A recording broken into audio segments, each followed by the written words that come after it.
من الشاب نبيل والشاب الثاني عماد. وحقيقة والله جد فرصة سعيدة إنه نستمتع معهم بهذه الكلمات البراقة يعني.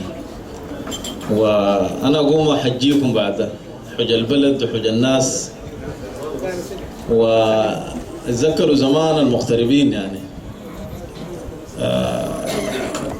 في بحر الثمانينات كده وبداية التسعينات. طبعا المغترب ما هو زي الليلة غاية على حد القول يعني. فيتذكر أحكي لكم حكاية الحاجة مبروكة.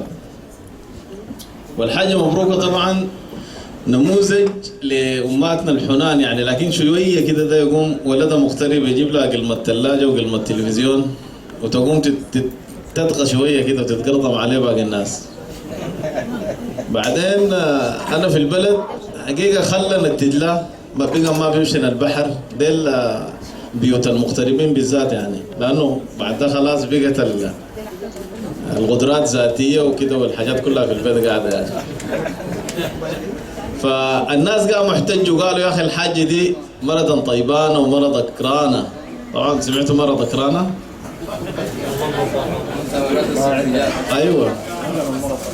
فقالوا كيفين يا أخي تخلي الناس وتخلي السلام وتخلي الصلاة في الخلوة مع أخواتها عشان قلمة الثلاجة والتلفزيون. الناس احتجوا، لكن الواقود في الساقية تحت كان صوته أعلى، فعقد اجتماع طارئ لمناقشة غياب الحاجة مبروكة.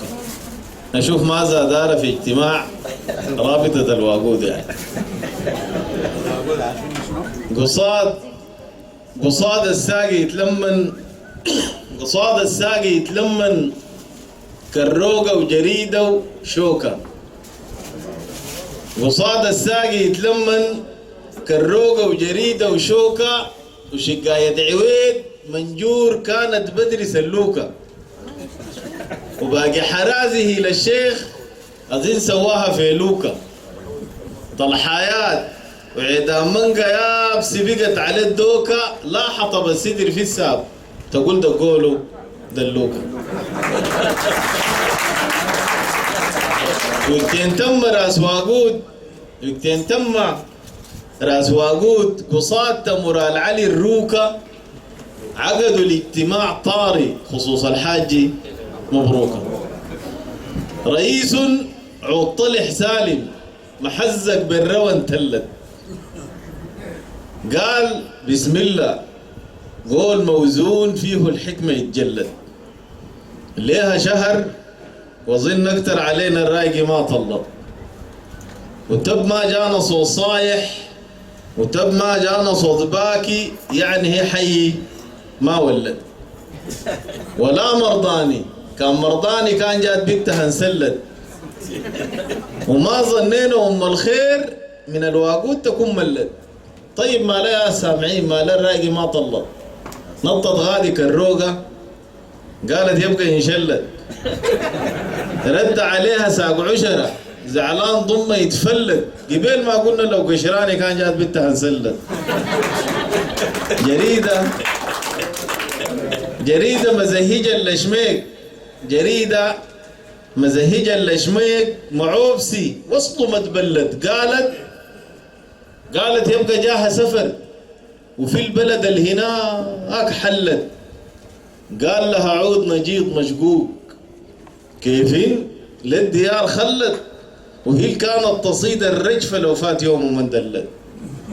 ولما خلاص غياب الحاج حير شلة الواقود، قالوا نرسل الشوكي بينات شكر عم محمود.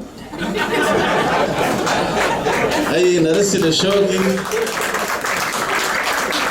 بينات شكر عم محمود، أصله نسيبة وادخالة بيخشاها ومصيره يعود، وباكر نعرف الحاصل ويلقى سؤالنا ألف ردود. ومشت الشوكي وسط الشك، مشت الشوكي وسط الشك أبدا ما لقت له حدود. خايفة تصل لحيم الحي، هو إنه الحي مع محمود. هو ينو الحي معاه محمود تربال أصله ما بتفرز كراع ويده جنب العود.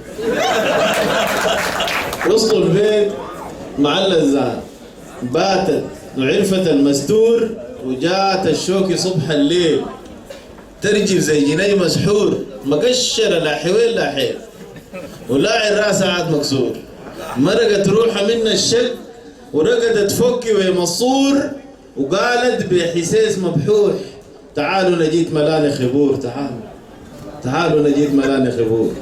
وتاني تلم راس وعقود نيم وجريد هشاب وحراز، وبدت الشوكي تحكي الحال مع عبورة ودماع رزاز.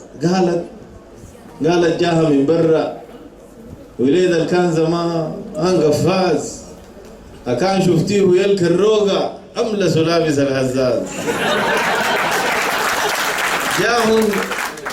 جاهن شايل الثلاجة والخلاطة والبوتجاز. البوتجاز أكان شفت النوير اللي فيه شمسا ضارب جوا قزاز. الشاي السورة مشدعين وخلى الحل نومه خزاز، حليلك يا الجريدة اللي كنت أسرع من قضيص الباز. وفي إيد الغويشة ذهب، في إيد الغويشة ذهب فنت في الركن حجلة، بقت تشرب لبن برا باعت بقرته عجلة، كمان الحنة ليل يا ليل تلمع في بطن رجلة، رمت في الحوش صباح الخير وقامت قلعت في جلة.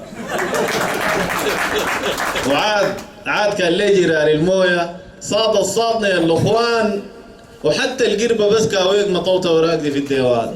خلاص الحاجة مبروكة، حال المايل اتغير، وبعد ما نار بقينا وسخ عليه قال كوشن ندير. تكل الشبشي يا الواقود، تكل الشبشي يا الواقود في فد يوم هو ينجير، وحتى المرق الشايل سنين فيما صورة السقف تحير، خلت سيرة العشي في الخلوة وقولت يا ستار يا هادي، وطول ليلة مقابل التلفزيون أصله مؤنس من الرادي. شافت لها شفع بطر وفطر، قالت ريته تحال أولادي، وما قايل لها القصة دعاية فوز الجاي والغادي. مسكين الحاج اللي تغشت في الجاهة بلا جيها، الحال صح يعجب وحالا زين، لكن اللي بيتهموا ليها ما كانت أصلا تتنكر للنار اللي كانت تطفيها بنفخة قوية ولا مواصة ولا تلمها بوضع عليها. وين صلاة مع اللزان سهر الليل مؤثر فيها، وين السلام للجيران كأنه زمان ما كانوا زويها، وين قعادة مع الحبان والجبن التنت بكريها. عميرة سرح فوق 70 كيف انت انساك يا ماضيها، ويبقى مصير الحال يتغير، وباكر يبقى جناها يفوت، جاز بيكمل وغاز بيكمل وحيلة بيكمل ونار تموت، وترجع ليك يا درب الساقي شايلة عذابة وشوقة تعود، تقسم قشها تحق بنصه وترفع نصه معاه محمود، تنوم في راسك وداد المعزي وتصحى على السعن المقدود، وتبقى حياتها حليلة ويكة وقربة موية وراس واقود، وتبقى حياتها حليلة ويكة وقربة موية وراس واقود. والله إنها لشوكة يعني تحمل عيون زرقاء.